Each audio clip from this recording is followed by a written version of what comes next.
Et je crois encore ce matin que le Seigneur fera vraiment du bien à une personne. Nous allons prier. Seigneur notre Dieu, je viens encore en ce moment précis. Nous voir parler de ta part, communiquer ta pensée, ce que tu as mis dans mon cœur, Seigneur. Nous voulons connaître, Seigneur, les mystères de ta parole.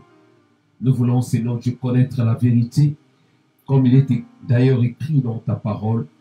Seigneur, oh Dieu, vous connaîtrez la vérité vous affranchira.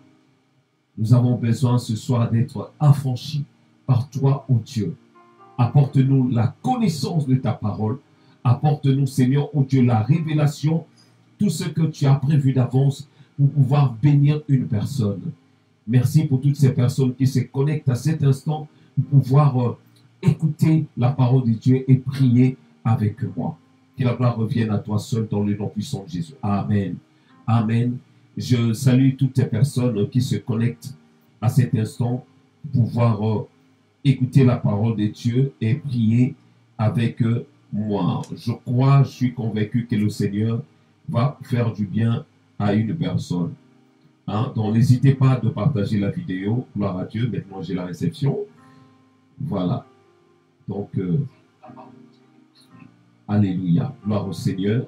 Merci. Merci pour toutes ces personnes. Je vois mon frère André Event, qui est en ligne, qui nous suit à cet instant. Que le Seigneur te bénisse. Merci encore pour toutes les personnes qui vont nous rejoindre. Je vais essayer de partager la vidéo, envoyer cela à plusieurs personnes. Si vous pouvez le faire de même, essayez de partager la vidéo pour que vous ne soyez pas seuls à écouter ce que Dieu a déposé dans mon cœur. Je crois que le Seigneur vous fera du bien. Alléluia. Oh, merci Seigneur.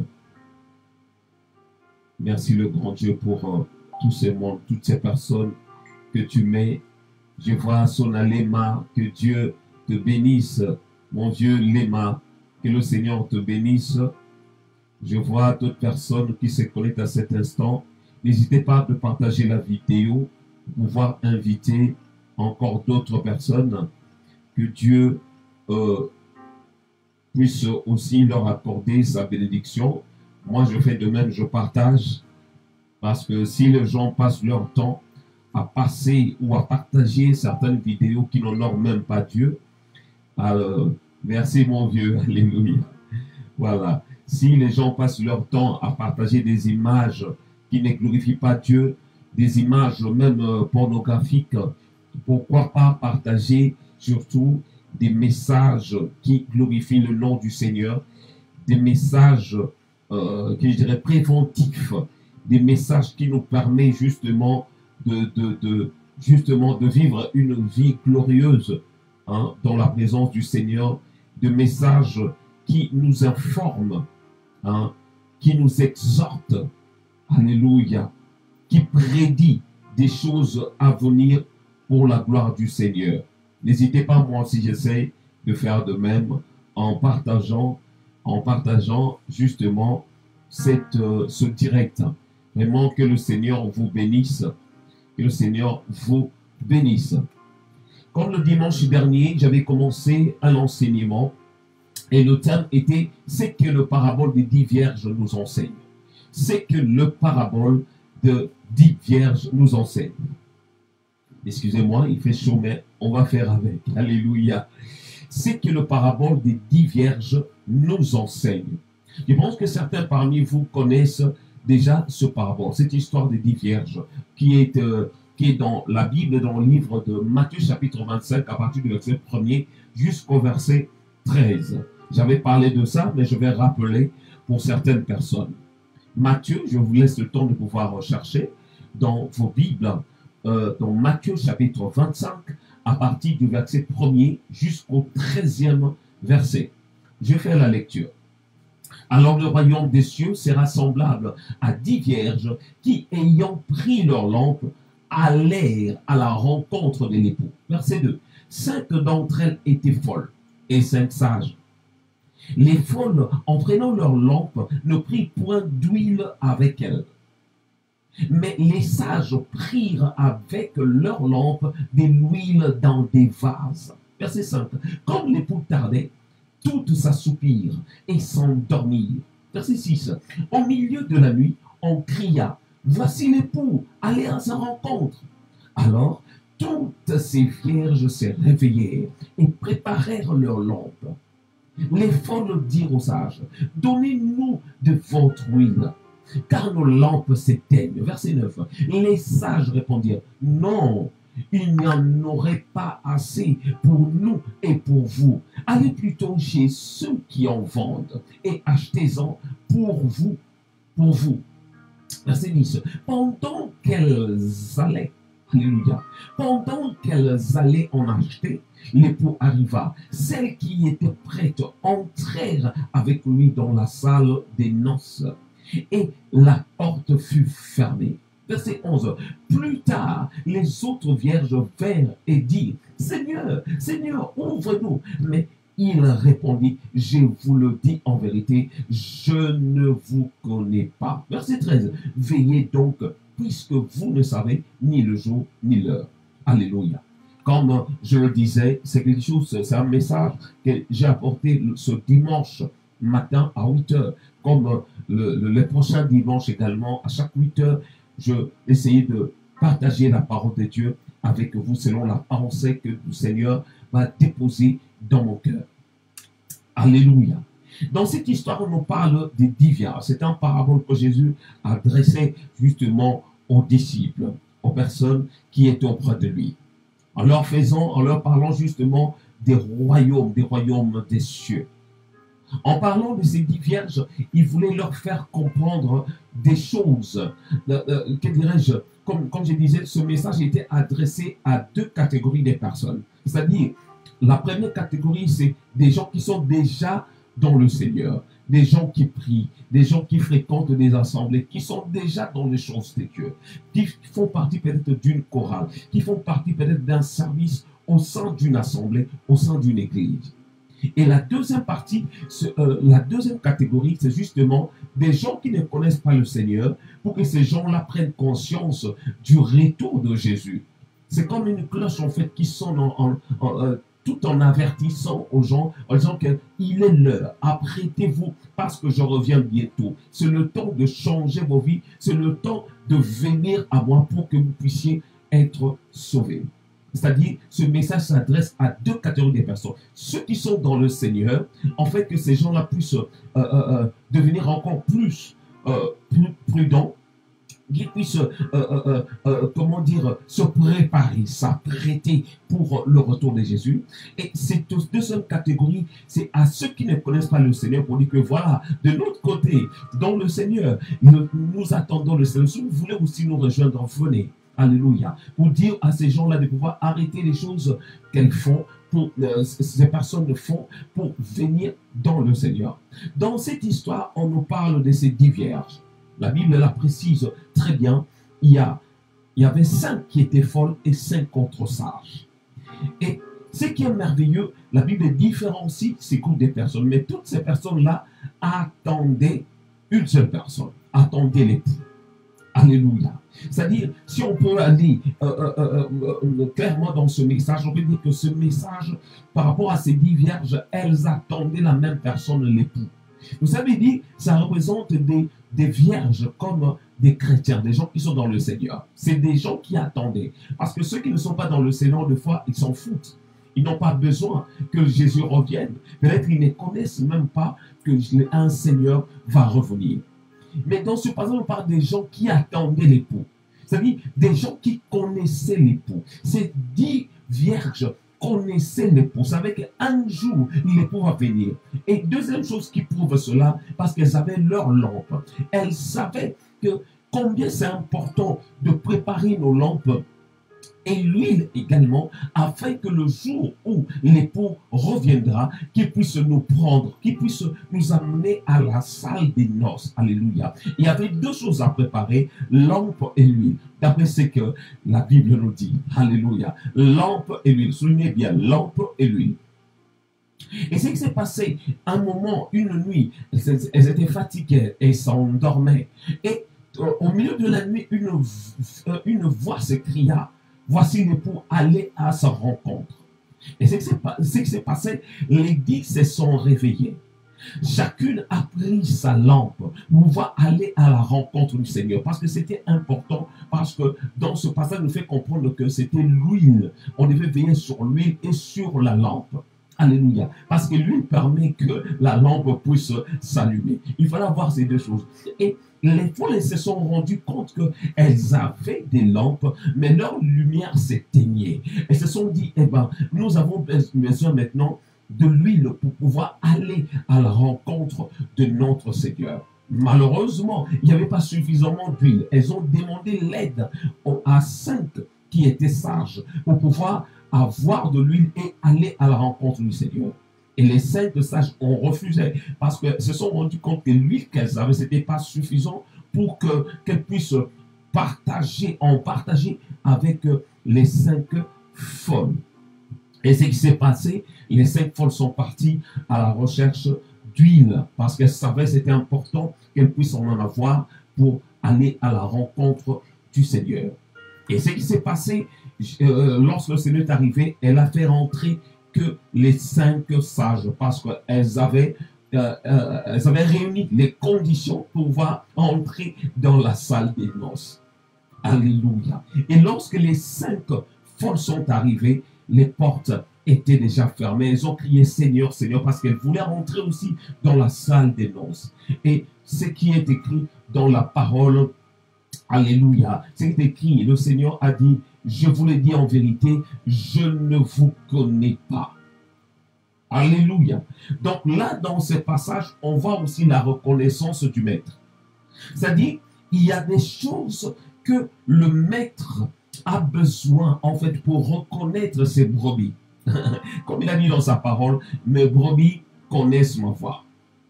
Elles me suivent. Entendent ma voix. Mes brebis entendent ma voix et me suivent. C'est-à-dire, il y a des choses que le Seigneur doit connaître en nous, ses brebis.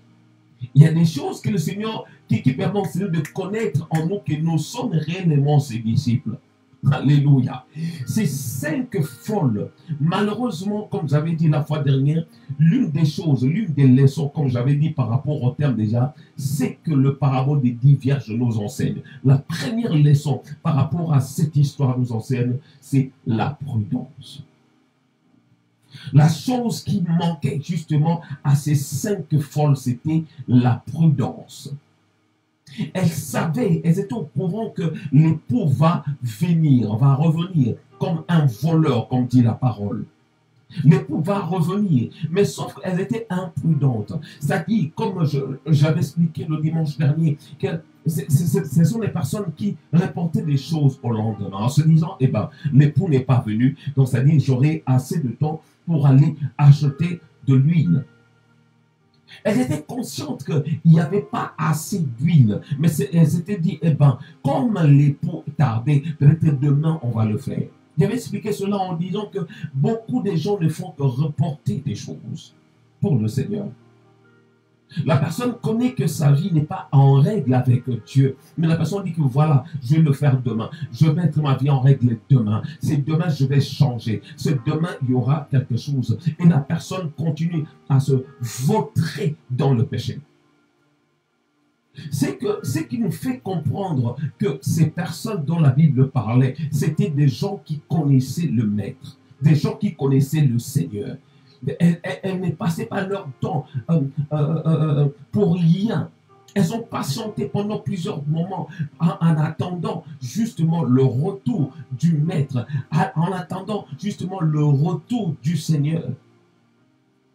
Mais à un moment, elles s'étaient endormies. Elles s'étaient endormies. La raison pour laquelle la première leçon que cette histoire nous enseigne, comme je venais de le dire, c'est la prudence. Ce qui a manqué à ces 5 folles, c'était l'imprudence. C'est-à-dire, elles ont manifesté l'imprudence et cela a fait de sorte qu'elles ne puissent pas accéder, entrer justement dans la salle de noces. Oh bien-aimé, le manque de prudence peut justement fermer la porte à quelqu'un pour empêcher la personne d'entrer dans le royaume des cieux. Nous allons voir ce que la Bible dit justement par rapport à la prudence. Premièrement, définir c'est quoi la prudence. Quand on parle de la prudence, le synonyme de la prudence, c'est de faire attention. Il leur a manqué de faire attention. C'est-à-dire, elles étaient habituées en se disant, eh bien, le Seigneur tarde encore. Elles ne faisaient plus attention. Quand on parle de quelqu'un qui est prudent, c'est quelqu'un qui prend de mesures, dis donc, qui prend des mesures, des décisions, dit bon voilà, non, non, non, non, il manque l'une, il faut que je puisse en avoir. Pourquoi? Parce que comment les autres, on était ensemble, on dormait ensemble, elles avaient de l'huile, et moi, pourquoi j'en ai pas? Elle prenait des mesures. C'est-à-dire, quand on parle de quelqu'un qui est prudent, c'est quelqu'un qui prend des mesures. C'est quelqu'un qui fait attention à ce qu'il fait. C'est quelqu'un qui prend des précautions. Alléluia. Combien de fois on s'est dit, on connaît ses fautes. Lorsqu'on nous prêche, on s'est dit, eh bien là, le Seigneur m'a parlé. Lorsque les prédicateurs nous prêchent, dans leur prédication, on se sent des fois ciblé par rapport au péché, par rapport aux choses dans lesquelles on demeure. On se dit, eh bien là, vraiment, on a parlé de moi. On se dit, lorsque le prédicateur parle contre le péché, on se sent visé tellement, on se dit, ah ben, telle chose, je le fais aussi, tel péché, je le fais aussi. Mais on refuse justement d'abandonner ces péchés. Et c'est ça justement qui nous ferme la porte. L'époux va revenir bientôt. Si on est imprudent, on ne prend pas les choses de Dieu au sérieux, on ne prend pas des mesures pour abandonner justement cette mauvaise vie qu'on mène. Bien aimé, on risque ce jour-là que le maître puisse dire, comme il avait dit justement à ces 5 vierges folles, je vous le dis en vérité, je ne vous connais pas. Bien-aimé, je ne veux pas, tout simplement, je dirais même, le Seigneur ne veut pas que, après avoir écouté cette parole, que tu puisses demeurer encore dans les péchés, dans tes habitudes, dans la négligence de choses de Dieu. Beaucoup de personnes négligent les choses de Dieu. Il dit, eh ben, là, je prêche la parole de Dieu. Je chante à la chorale. Et lorsque je chante, il y a aussi l'onction de Dieu. Lorsque je prêche, l'onction de Dieu se manifeste. Ah, je vais continuer dans mes choses. Demain, je vais demander pardon. Oh, la mort risque de te surprendre, mon frère.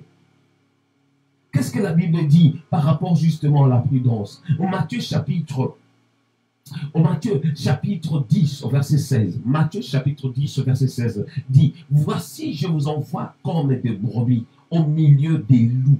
Soyez donc prudents comme les serpents et simples comme les colombes. Là, Jésus s'adressait à ses disciples lorsqu'il les envoyait justement aller annoncer la bonne nouvelle.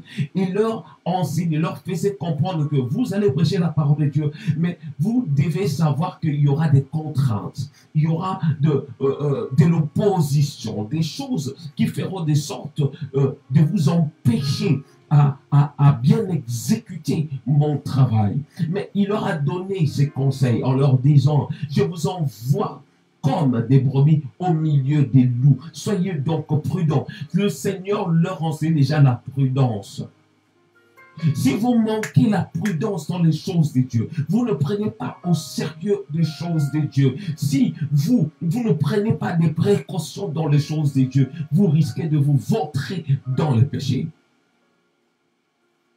Quelqu'un qui s'est dit, eh ben, le Seigneur va me garder pur, le Seigneur va me garder pur. Mais la personne reste enfermée dans un local avec sa copine. Bien-aimé, tu vas tomber. Tu vas tomber. Ce n'est pas une question d'onction, ce n'est pas une question que le Seigneur va nous épargner. C'est à toi-même de prendre des précautions pour éviter que le péché entre dans ta maison t'essuyer. On peut prendre des précautions pour éviter certaines choses. C'est comme cette femme, comment dire, cet homme Joseph que vous connaissez. Malgré sa patronne, si je peux dire ainsi, la femme de Potiphar, le harcelait. Mais cet homme, il avait pris des précautions. Lorsque cette femme voulait, comment dire, le toucher, alléluia, cet homme s'est enfui, il a refusé même de jeter son manteau pour éviter seulement de pécher contre Dieu et contre son patron. Prendre des précautions, la prudence.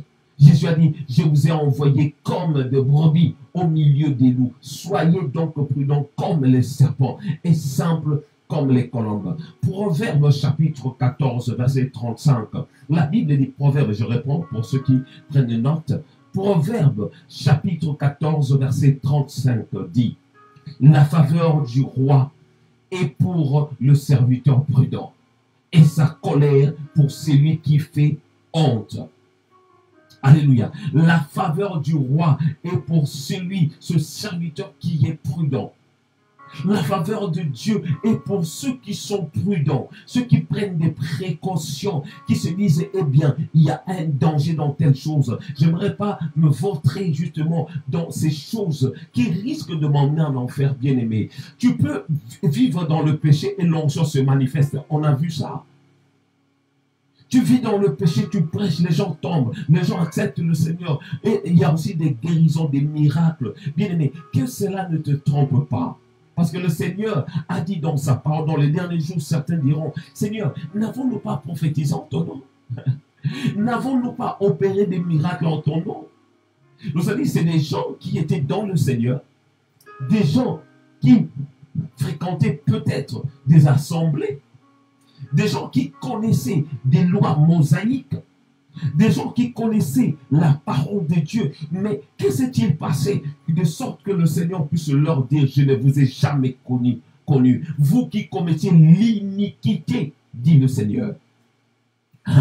C'est alors les choses qui font de sorte que le Seigneur ne puisse plus nous reconnaître. C'est tout simplement l'iniquité, le péché. Oh bien-aimé, ne te trompe pas, ne te trompe pas. La Bible dit les adultères. La Bible dit justement, toutes ces personnes qui vivent dans le péché mériteront point le royaume des cieux. Tant que tu vis dans des choses qui n'ont pas Dieu, les portes comment dire, les portes de la salle, je dirais même les portes de la salle des noces te sera fermées. Bien, mais ce ne dit pas qu'on ne peut pas commettre le péché. Ça peut arriver, comme la Bible dit, nous branchons tous tantôt d'une manière ou d'une autre. Mais bien aimé, on peut prendre des précautions justement pour éviter cela. Et lorsque on se sent tombé, on tombe dans le péché, il y a la possibilité de se relever. Il ne faut plus demeurer dans la chose. Demande pardon à Dieu et relève-toi et marche maintenant dans la crainte de Dieu. Alléluia. La Bible nous dit, alléluia, dans le livre de Matthieu chapitre 7, je vais lire, Matthieu chapitre 7 au verset 24. La Bible dit, c'est pourquoi quiconque entend ces paroles que je dis et les met en pratique sera semblable à un homme prudent qui a bâti sa maison sur le roc.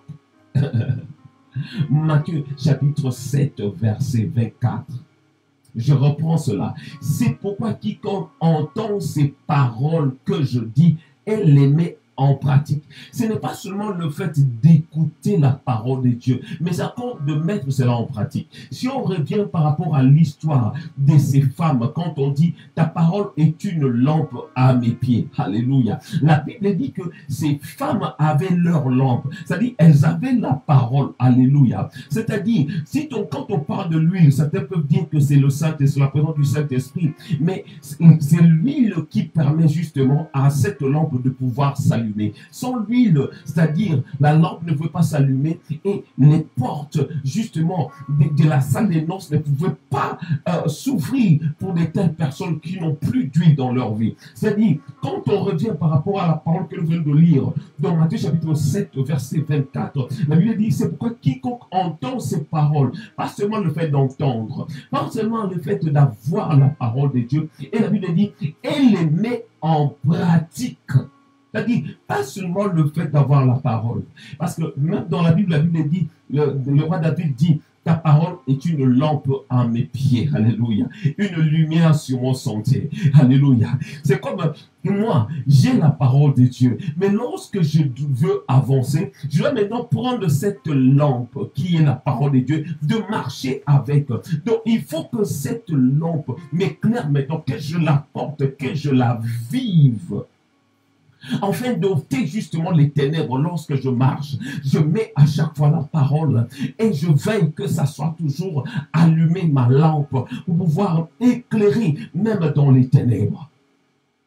Alléluia. C'est pourquoi quiconque entend ces paroles et les met en pratique. Bien aimé, ce n'est pas seulement le fait d'écouter la parole qui est important. Il y a des gens qui passent leur temps en écoutant des messages sur le net. Des gens qui vont mettre dans les assemblées pour écouter la parole de Dieu. Bien-aimé, ce n'est pas suffisant. Tu vas écouter la parole de Dieu du matin au soir, bien-aimé, et que rien ne change dans ta vie. Le plus important, ce n'est pas seulement le fait d'écouter, mais encore de mettre en pratique. Écoutez bien ce que le Seigneur a dit, toujours dans Matthieu chapitre 7, verset 24. Il a dit, cette personne sera semblable à un homme prudent qui a bâti sa maison sur le roc. Alléluia. On parle toujours de la prudence. Alléluia. C'est-à-dire, le fait d'écouter la parole et de la mettre en pratique, c'est comme un homme qui bâtit sa maison sur le roc. C'est de telle personne que le Seigneur veut. Pourquoi? Tout simplement parce que les choses de Dieu n'est pas seulement en écoutant, mais en mettant en pratique. C'est le plus important, c'est que le Seigneur désire. Ces 5 folles, elles étaient là, elles avaient justement la parole, elles avaient leur lampe, mais sauf qu'il n'y avait plus d'huile, il n'y avait plus suffisamment d'huile, parce que elles ont dit, nos lampes s'éteignent. Pourquoi? Parce qu'il n'y a plus d'assez d'huile. Bien aimé, lorsque cette chaleur que tu avais avant, lorsque cet amour de Dieu que tu avais avant commence à se réduire, à se refroidir, bien aimé, réveille-toi, cherche, demande l'aide du Seigneur, afin que cette lampe, cette chaleur que tu avais dans les choses de Dieu reprenne. Oh, c'est la raison pour laquelle le Seigneur a dit dans le livre d'Apocalypse, je te vomirai. Pourquoi je te vomirai? Parce que tu es ni chaud ni froid. Il faut avoir, alléluia, une température qu'il faut pour que le Seigneur puisse t'agréer. Alléluia. La deuxième leçon que cette histoire de 10 vierges nous enseigne, ces paraboles que les 10 vierges, les paraboles de ces 10 vierges nous enseignent. La deuxième leçon, c'est l'obéissance. Alléluia. La deuxième leçon, c'est l'obéissance. Oh, qu'est-ce que le dictionnaire dit par rapport à l'obéissance? Le dictionnaire dit, l'obéissance veut dire tout simplement se soumettre, se conformer, obtempérer, suivre les règles dictées par quelqu'un ou quelque chose. Alors, je reprends. Quand on parle de l'obéissance veut dire se soumettre. Alléluia. C'est-à-dire la soumission. Quelqu'un qui est obéissant, il se soumet. Il se soumet. Or, le Seigneur nous appelle justement à se soumettre à lui. À se conformer. C'est la raison pour laquelle la Bible dit, ne vous conformez pas aux choses présent. Alléluia. Ne vous conformez pas aux choses de ce monde, mais soyez transformés par le renouvellement de l'intelligence, afin que vous discerniez ce qui est bon, agréable et parfait. Ne vous conformez pas aux choses du présent. C'est-à-dire, le Seigneur voulait qu'on puisse se conformer à lui, aux choses du royaume, que nous puissions nous attacher aux choses du royaume. Alléluia. Alléluia. L'obéissance veut dire suivre les règles dictées par quelqu'un, dictées par un maître, dictées par notre Seigneur. Quelles sont les règles qui sont dictées par notre Seigneur? Et tout est écrit dans sa parole. Alléluia. 1 Samuel chapitre 15, verset 22. La Bible dit, Samuel dit, l'Éternel trouve-t-il du plaisir dans les holocaustes et les sacrifices comme dans l'obéissance à la voix de l'Éternel? Voici, l'obéissance vaut mieux que les sacrifices, et l'obéissance de sa parole vaut mieux que la graisse de bélier. Je reprends ce passage. 1 Samuel chapitre 12, verset 22. Il est écrit, Samuel dit, l'Éternel trouve-t-il du plaisir dans l'holocauste et les sacrifices comme dans l'obéissance à la voix de l'Éternel? Voici, l'obéissance vaut mieux que les sacrifices, et l'observation de sa parole vaut mieux que la graisse de bélier. Là, c'était Samuel qui s'adressait justement à Saül, parce que Saül n'avait pas droit justement de pouvoir offrir à Dieu. Il n'était pas à son droit de le faire. C'était quelque chose qui était explicitement comment dire, que Dieu avait demandé seulement aux sacrificateurs, aux prophètes de le faire. C'est-à-dire, lui, Saül, n'avait pas le droit de le faire, mais il l'avait quand même fait sans attendre le prophète de Dieu, Samuel. C'est la raison pour laquelle, à cause de sa désobéissance, il a été plutôt exclu. Il a été écarté justement de la royauté. Lui qui régnait sur Israël. Mais à cause de sa désobéissance, il a été rejeté et le Seigneur avait mis une autre personne. Bien aimé, la désobéissance à la parole de Dieu, la désobéissance à la loi de Dieu peut faire de sorte qu'on soit exclu, qu'on soit disqualifié dans les choses de Dieu. Ne crois pas que le fait que tu prêches ou tu diriges une église, que tu es plus excellent que tout le monde. Le Seigneur peut choisir quelqu'un du meilleur pour te remplacer, tout simplement parce que tu manifestes l'orgueil. Ne pense pas que comme tu es le préféré au sein de l'église, que tu chantes bien, que tu fais bien des choses, que tu dépasses tout le monde. Ne laisse pas l'orgueil t'installer en toi. Tu risques d'être disqualifié. Cet homme-là, il n'avait pas droit d'offrir des holocaustes à Dieu. Mais il a fait malgré lui. Au lieu d'attendre le prophète de Dieu, il a été exclu. Il a été disqualifié. Et le Seigneur a mis quelqu'un d'autre à sa place. Oh, je pense justement à ces 5 vierges folles. Si elles avaient de l'huile dans leur lampe, elles allaient entrer avec le Seigneur dans la salle des noces, mais n'ont pas pu entrer à cause de leur désobéissance. Au lieu de veiller comme les autres en prenant soin de leur lampe, mais comme elles s'étaient laissées dans d'autres choses, en rapportant à chaque fois des choses au lendemain, et elles n'ont pas eu l'occasion de pouvoir entrer dans la salle des noces. Alléluia. Lisons un dernier verset, 2 Corinthiens chapitre 10 au verset 5. 2 Corinthiens chapitre 10 au verset 5. La Bible dit, nous renversons les raisonnements et toute hauteur qui s'élève contre la connaissance de Dieu, et nous allons toute pensée captive à l'obéissance de Christ. Alléluia. Le rôle d'un prédicateur, le rôle d'un enfant de Dieu, le rôle de celui qui prêche, le rôle de celui qui est dans le Seigneur, c'est justement de renverser les raisonnements et toute hauteur qui s'élève contre la connaissance, qui s'élève contre la connaissance de Dieu, et nous amenons toute pensée captive à l'obéissance de Christ. C'est-à-dire, le plus important pour le Seigneur, c'est que les gens puissent obéir à sa parole. Obéir à sa parole. L'obéissance peut nous ouvrir la porte justement de la salle des noces.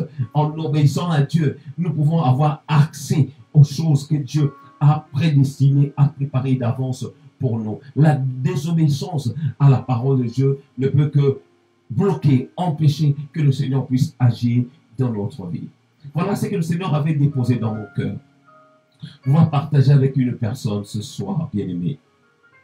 Nous avons vu par rapport à ces paraboles, c'est que le parabole des 10 vierges nous enseigne. Le premier point que nous avons vu, qu'il est important d'avoir la prudence, être prudent. Ces femmes, ces 5 folles n'étaient pas prudentes et elles ont perdu justement leur salut en quelque sorte. Elles n'ont pas pu entrer dans la salle de noces parce qu'elles n'étaient pas prudentes. Quelqu'un qui est prudent, c'est quelqu'un qui prend des précautions. C'est-à-dire en avance, il dit, bon voilà, mon huile va bientôt se terminer, il faut que je puisse m'en la procurer. Il faut que je puisse m'en acheter. Elles n'étaient pas prudentes. Et lorsque le maître était arrivé, elles n'ont pas pu entrer dans la salle des noces. Et le deuxième point que nous avons vu, c'est l'obéissance. L'obéissance vaut mieux que les sacrifices. Les 5 autres qui étaient sages, elles obéissaient en remplissant à chaque fois leur lampe d'huile. Si nous sommes obéissants, nous allons voir la gloire de Dieu. Alléluia. Voilà le message que j'avais dans le cœur. Si nous pouvons prier. Remercie le Seigneur par rapport à ce message. Seigneur, je veux te dire merci pour ce message que j'avais déposé dans mon cœur. Par rapport aux choses, Seigneur, oh Dieu, c'est que ces paraboles des 10 vierges nous enseignent. Nous avons vu, Seigneur, le premier point, Seigneur, oh Dieu, que ces gens-là ont fait. Nous avons vu que l'imprudence de ces 5 folles qui étaient vierges, qui t'attendaient aussi, Seigneur, oh Dieu, c'était seulement le fait de manquer de l'huile. Mais elles avaient leur lampe.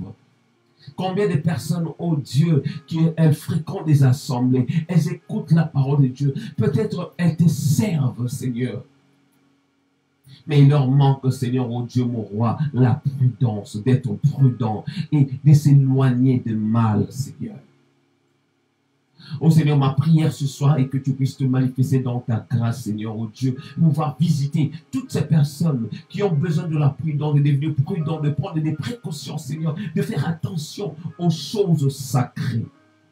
Oh Dieu, nous ne voulons pas, Seigneur, mon Dieu, être comme les fils, Seigneur, d'Élie. Ces personnes, Seigneur, mon Dieu, mon roi, malgré tout ce qu'ils avaient, malgré qu'ils étaient les fils d'un serviteur, malgré qu'ils étaient les fils d'un sacrificateur, Seigneur, oh Dieu. Mais ces gens-là étaient en train de voler la viande, étaient en train de coucher avec des femmes au sein même de l'endroit où on sacrifiait des animaux pour toi. Oh Dieu, aide-nous, Seigneur, à marcher selon ta parole, oh Dieu, à la mettre en pratique, Seigneur. Nous ne voulons pas, Seigneur, oh Dieu, vivre dans le péché. Nous ne voulons plus vivre dans des choses qui peuvent nous séparer de toi, Seigneur. Fais de nous des modèles, afin que nous puissions vivre dans la prudence et te voir le jour de ton retour. Alléluia. Et le deuxième point que, Seigneur, tu m'as inspiré aujourd'hui, Seigneur, oh Dieu, c'est être obéissant.